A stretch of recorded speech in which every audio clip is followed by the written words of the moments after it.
best friends. I'm Tabby. And I'm Caitlin, and today we have a very special guest on the show, Stacy Stokes. Stacy Stokes, she is an author, a young adult author, and she has a website, stacystokes.com. And so I'm going to just kind of read to you her bio off of there. So it says she is a lifelong lover of stories, a former improv comedy geek, and a marketing professional by trade. She graduated with a BBA from the University of Texas at Austin and an MBA from Wharton School of Business.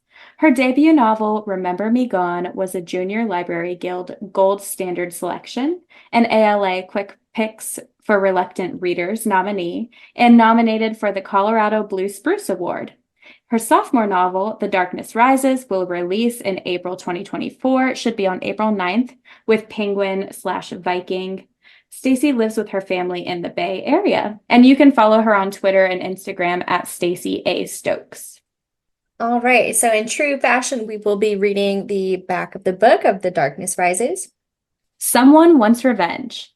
Whitney knows what death looks like. Since she was 7, she's seen it hover over strangers' heads in dark, rippling clouds. Sometimes she can save people from the darkness, sometimes she can't, but she's never questioned if she should try.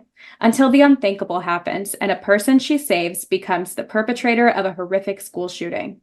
Now Whitney will do anything to escape the memory of last year's tragedy and the guilt that gnaws at her for her role in it, even if that means quitting dance, the thing she loves most, and hiding her ability from her family and friends. But most importantly, no one can know what really happened last year. Then Whitney finds an ominous message in her locker and realizes someone knows her secret. As the threats pile up, one thing becomes clear. Someone wants payback for what she did. And if she's going to survive the year, she must track down whoever is after her before it's too late. All right, and without further ado, joining us now is Stacy Stokes. Welcome, Stacy, and thank you so much for joining us today. Thank you so much for having me. It's great to be here. Absolutely. We're definitely so excited to chat with you today about your new book, The Darkness Rises. But first, we wanted to ask you to tell us a little bit about yourself. Yeah, so hi everyone. I'm Stacy Stokes. I'm the author of the forthcoming The Darkness Rises, and my debut was Remember Me Gone, both out with Viking books for young readers. I'm originally from Texas. I grew up in Dallas. I currently live in Oakland, California with my daughter, husband, and dog, Elvis Presley. When I'm not writing, I work as a marketing professional. And yeah, that's kind of me in a nutshell. That's Awesome. awesome. So you do a little bit of both then. That's super, super cool. Yeah, definitely. Well, very exciting. So at what point did you decide to become an author? If you had asked me when I was probably like 5 or 6 years old, I would have said I wanted to be an author when I grew up, either that or a veterinarian. I think I had a rotating dreams at that particular point, just because I loved reading. I loved writing and making up little stories. And in and out throughout my life, I've always written and wanted to write. It just took a while for me to figure out how do you actually sit down and find that focus to write. And I realized probably can't do it full time all the time. I don't know that I have the capacity to be like that prolific and constantly churn out books like a Stephen King or somebody, but it's Sure. a passion of mine and something that I always have wanted to do. So it was probably about 12 years ago, I sat down and really committed to finishing my first manuscript. And then once I finished that, I was like, all right, now I have to figure out how do you get these things published? How does this happen? And I kept at it, and am happy to say in what was 2021, my first book debuted, which was really exciting. And now the second one, The Darkness Rises, is coming out in April. That's awesome. Very exciting. So what was, your path to publication? And what were some challenges that came with that? I started that first book, as I mentioned, a little over a decade ago, finished it, thought I finished a book. Of course it's going to get published. And I can tell you it was absolute garbage, but I was so proud of having finally finished this book. And I remember the first person I gave it to was my mom to read. And now I know now that I've dug into publishing, I know that the last place you're supposed to go is to somebody who loves you, because of course they're going Yes. to tell you that it's wonderful. So I thought I had written this beautiful masterpiece. I started doing research on how to get it published, and I ended up joining an online forum where people were swapping manuscripts, where I was learning how to write query letters. And it was there that I started to get some really tough but honest, good feedback and realized that I had work to do in terms of plotting and character development, all the fundamentals and all the basics. And also by swapping manuscripts with other authors, I started to also get good at figuring out what's not working in their narratives. How do I articulate what is and isn't working so that I can give them feedback? And throughout that process, started to get better at writing, and I kept revising that manuscript. Attempted to get an agent with it, but it wasn't my book. It wasn't my time.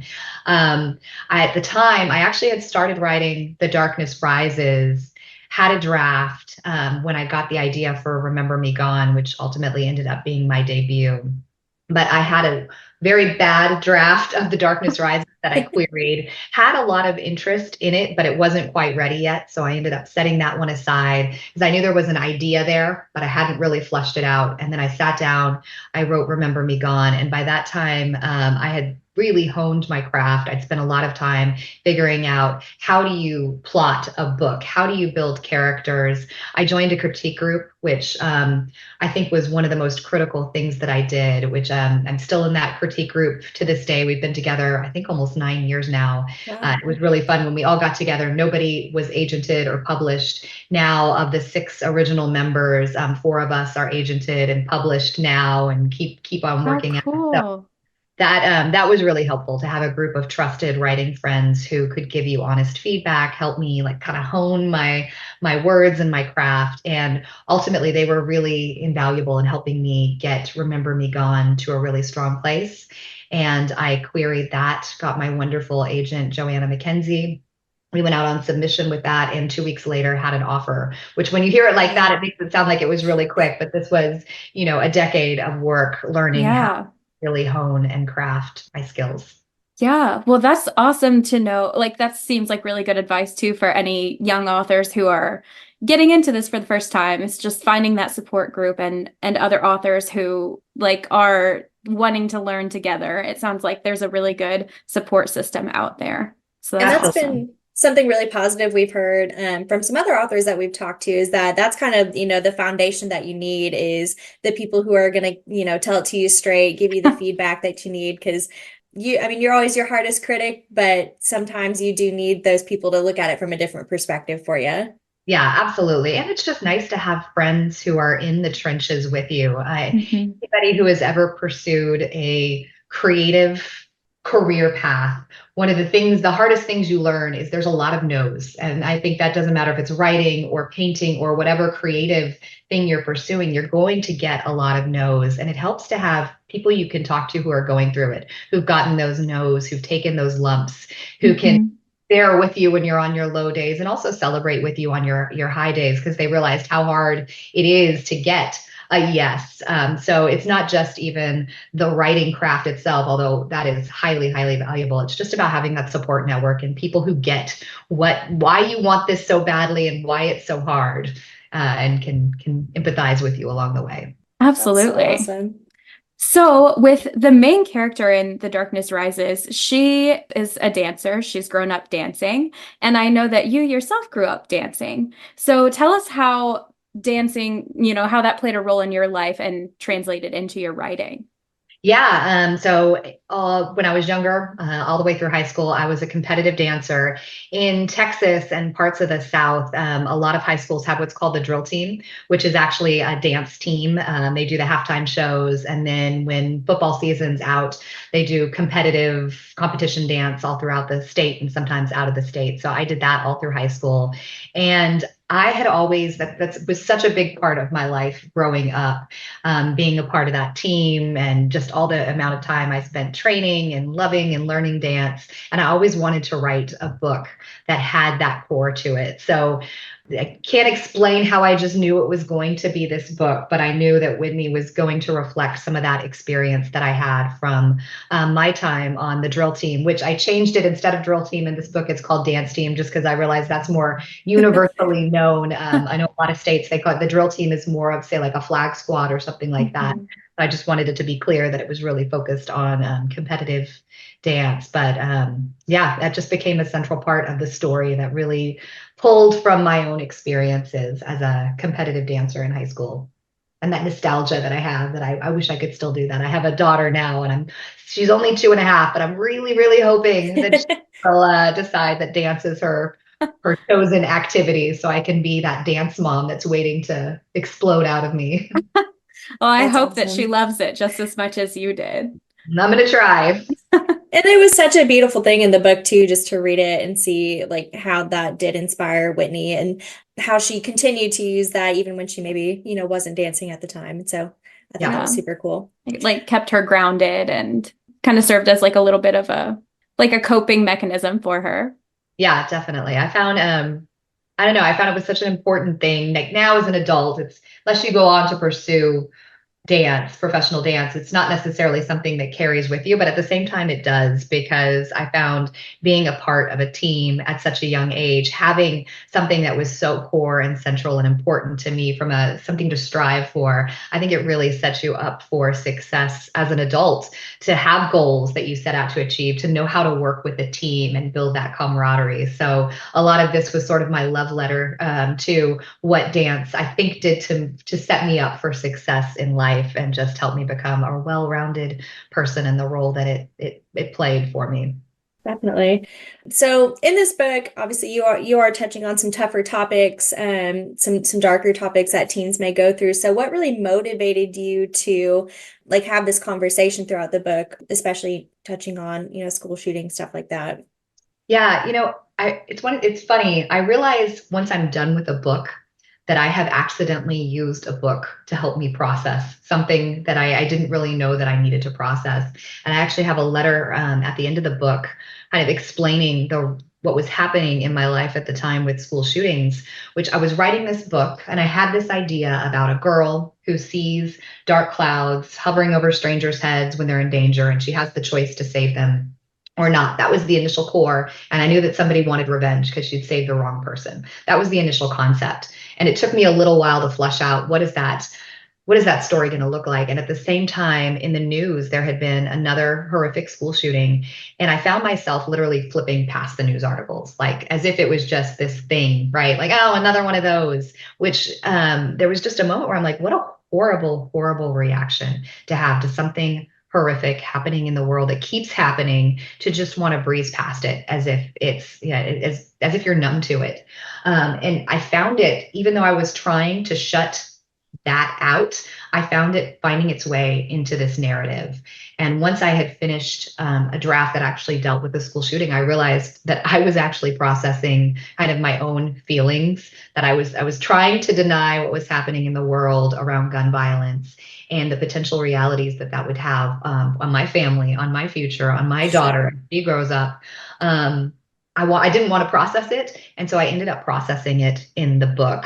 So what you have on the pages, it's a thriller that is also the author really trying to come to terms with this epidemic in the country. And so those emotions that Whitney feels, they're pretty honest to the emotions and the grief that I was feeling as I was learning how to process the world that my daughter's going to have to grow up in, and the realities that are around us, and the fact that this is a massive problem that we have to fix, right? We can't close our eyes to. I can't close my eyes to it. So it was a little bit of me shaking myself awake too. Yeah. Definitely. Well, and I think it's something that multiple generations can kind of relate to too, because you have, the people who were at an age where like the Columbine shootings really played a role in that. And then you had like the Sandy Hook shootings, and then obviously we have so many that we can't even count that are happening, today. And so it's definitely something that could hit home for a lot of people. Yeah, yeah. And it's scary to think that anybody could go to school and be affected by that. It's easy to say that won't happen to me. It's not me. It's Mhm. impact my community, and that it impacts the community, and it shakes them to the core. And that was kind of my thing of, I'm going to have to put my daughter in a school. She will be going to a school at some point, and this is what I have to face as a mother. This is the reality that she's going to have to face. And it's a pretty scary thing. It is. Absolutely. Yeah. So you had some characters in this book that definitely were used as, some of that comedic relief to lighten the mood. So did you have, were there any challenging moments when you were trying to balance, the comedy with some of those ultimately darker topics?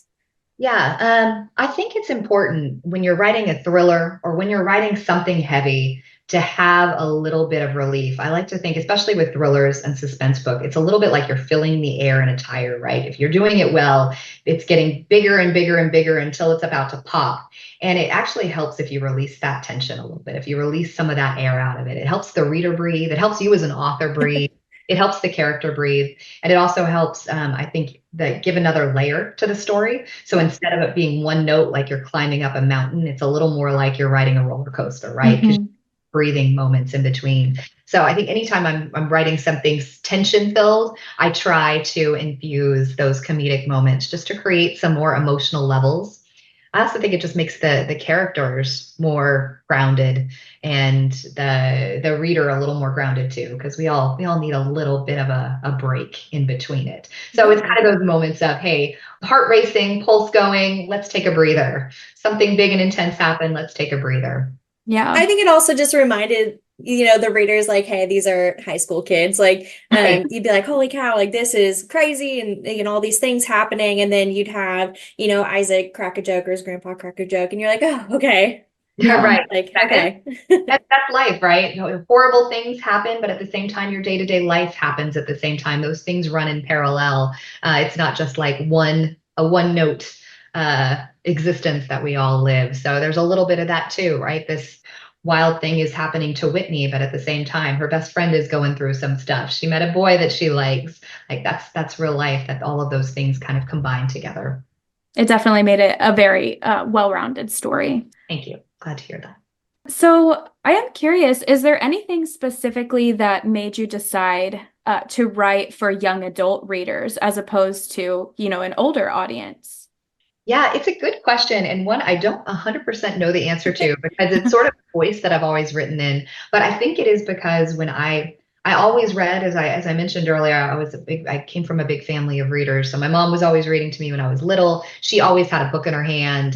So I just grew up in a reading household, which I think is really part of why I love stories. But where I really found my own, I think, independence in reading was when I was a young adult and I discovered the young adult section in my bookstore. And it was finally me picking out the stories instead of my mom giving me the stories or reading the stories to me. And there's just something about that moment of in my adolescence trying to figure out who I was and having these stories to escape Hmm. to like pull on my imagination and just open my eyes to experiences that I hadn't had, to characters that I had never encountered before. So I think that voice has just always stuck with me because that was such an important time for me when it came to my own reading and my own, I guess, personal development. And at the same time, that's really when I really started to try writing.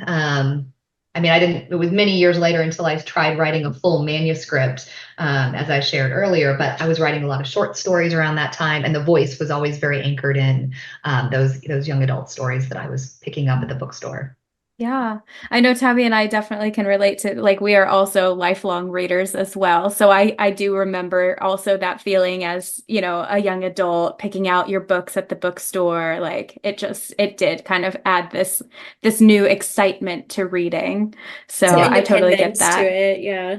Yeah, Yeah. and I loved anything that had like a little bit of magic with something a little scary, which I think also is probably why I gravitate towards speculative fiction. Like I really have always enjoyed reading books that are grounded in this world, but there's something weird or off, whether it's a speculative element or a supernatural element. And that's definitely influenced my writing as well. Yeah. Well, that's cool. We tend to gravitate towards like a little more like fantastical stories as well. So it's right up our alley. I love it. Do you think you'll ever kind of branch out from that genre at all, or do you feel this is where you're most at home and this is probably where you'll stay? I think it's where I'm most at home, but I have always wanted to write a truly scary book for kids. So I am my current work in progress is a middle grade horror book. Awesome. Speaking of things that influenced us, I remember reading Scary Stories to Tell in the Dark, checking that out from my school library and just staying up way past my bedtime time and just being like terrified. And I've kind of always wanted to see if I could do that. So I am trying my hand. We'll see how it goes. But it's very early in the stages of that process. But it is kind of fun to attempt a younger voice. So YA, definitely my sweet spot. We'll see how it goes with middle grade. Beyond that, I don't know. I think it'll depend on what stories kind of spark to me and what voice comes out of it. But so far, they've all been younger voices. Well, I how think that's cool. really awesome that you do focus, more on the young adult, like you said, the middle grade. I feel like a lot of literature right now is kind of trending to more towards like the new adult, the Mhm. that type of genre. And so there haven't been, I think, as many young adult authors coming out with content like this. And so it is, like I said, very refreshing to see. Oh, good. Well, I'm glad to hear it. So, kind of moving towards, some book specific questions here. Without giving anything away, how would you best describe your book? Yeah. So I would say it's a story about Whitney, who has seen dark clouds hovering over people's heads that warn when they're in danger since she was 7. And she has always tried to the best that she can to save people because the dark cloud tells her if somebody is in imminent peril, and whether that's literally saving them or finding an excuse to delay them. She's never once questioned whether or not she should stop them. But the year before the book takes place, she saves a boy from her school and he goes on to do something terrible. And now she's back at school. She feels incredible guilt for the role that she played by saving this boy. And she desperately wants to keep that a secret, that she knew what was going to happen and that she was a part of the tragedy. Then a note shows up in her locker, a picture of the boy with the dark cloud hovering over his head, and she knows that somebody knows her secret. And chaos ensues after that. And basically, she has to figure out who her stalker is before they release her secret, or before anybody else gets hurt. What ultimately do you hope that readers take away from this book? Yeah, I mean, I do hope it does have it has both a heavy topic and because it does involve a school shooting, but at the same time, it is also a suspenseful thriller. So I hope readers enjoy reading it, that it is one of those fast-paced books that keep you guessing in terms of who is out to get Whitney and what's going to happen next. So that's kind of at its core of I want you to enjoy the book. But in terms of big takeaways, Whitney has a lot of guilt that she's carrying with her, and she doesn't realize that she is actually herself suffering through trauma, that she's recovering from the everything that happened the year prior. She sort of takes all the blame and doesn't realize that she is also grieving, that she is also going through this, and that she's pretty brave for everything that she has gone through and everything that she is trying to get herself through.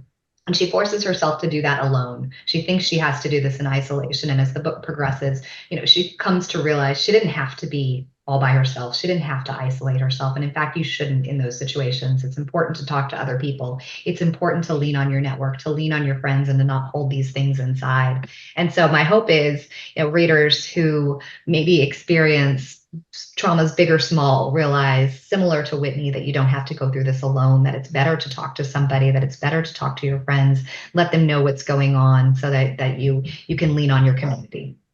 Absolutely. And I feel like that message is really important too for this audience, specifically for those, younger people who maybe haven't experienced this themselves yet. And so just kind of having that spelled out for them, that you should rely on your friends and your family for support when you need it. I think it's definitely important for them to hear.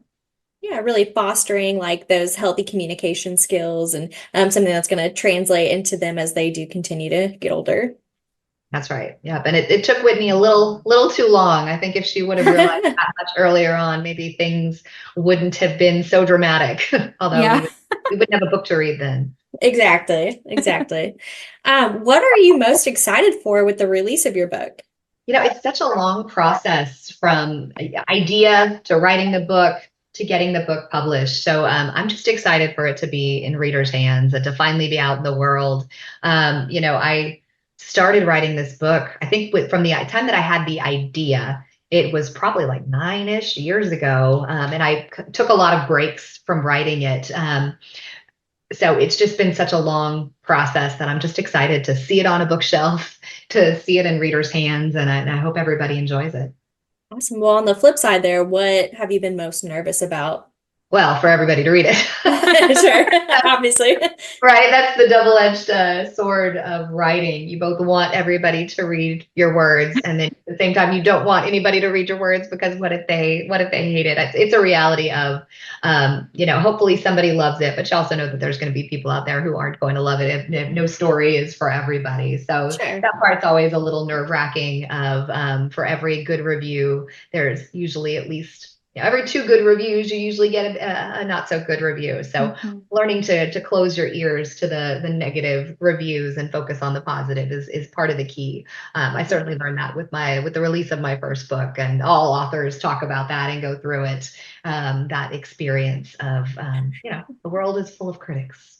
For sure. Definitely. And yeah, especially with, like I said, the development of, TikTok and different social media platforms, I feel like there are some people who can be a little hateful when it comes to reviews, but then you always have those people who are like your biggest fans, and Oh, so you got to take everything with a grain of salt. Yeah. Yes. The favorite moments are when you get a letter from somebody who read something that you wrote that touched them, that meant something to them, that they enjoyed. So I'm looking forward to hopefully many of those moments. Absolutely. And even if it's just one person who feels that way, it's worth it, right? 100%, 100%. So for all of you listening, if you ever love an author's book and you think the author doesn't want to hear from you, I promise you they do. Nothing makes a writer's day more than knowing that somebody read their story and enjoyed it. So write those nice notes, write those positive reviews. I promise they do mean more than you probably realize. That's awesome that it's touching for authors to hear. One of the last things I want to ask you is, you did kind of touch on this a little bit because you mentioned you are kind of dabbling in writing a horror story for that middle-aged reader group. Are there any other projects that you're currently working on right now? I always have a bunch of things that are in the back burner. So I have a list, but I am one of those people, I need to focus on one story. Otherwise, I'll get really distracted. In fact, I think there was a little bit between Remember Me Gone and The Darkness Rises where I went back and forth between the two of them. And it probably took me, the resulting fact was that it probably took me longer because I was going back and forth. So I'm trying very much to focus on this one story and this one voice. But I do have a number of speculative YA ideas that are in the hopper. I'd say my sweet spot is usually girl with a power grounded in this world and somebody's out to get her. So that's kind of the underlying theme of many of my stories. But it is nice to have a break and write a story about spooky stuff for kids. So I'm having fun with that. How cool. Well, we again really appreciate you taking the time to chat with us today. But before we let you go, where can readers find you online or on social media? Yeah, you can find me at stacystokes.com, or I'm on Instagram and artist formerly known as Twitter at CA Stokes. Awesome. So we can send you all the nice fan mail and all the good positive comments. Love Definitely. it. And thank you so much for having me. This has been a blast, and appreciate you reading and all of your kind words, and hope you have a wonderful day. Absolutely. You too, Stacy. Thank you so much for taking the time to chat with us. Thank you so much. Stacy's new book is available now as of April 9th of 2024. Join us next week. We are going to be discussing a novella, a quick little mini-sode called Thin Ice by Cassie Mint. And then the week after that, we will be discussing Throne of the Fallen by Carrie Maniscalco, which is a continuation from the, oh my God, what's it called? Kingdom of the Wicked. Thank you. The Kingdom of the Wicked series. All right, so get started on those books if you haven't already. We'll talk to you next time. And as always, let's get lit.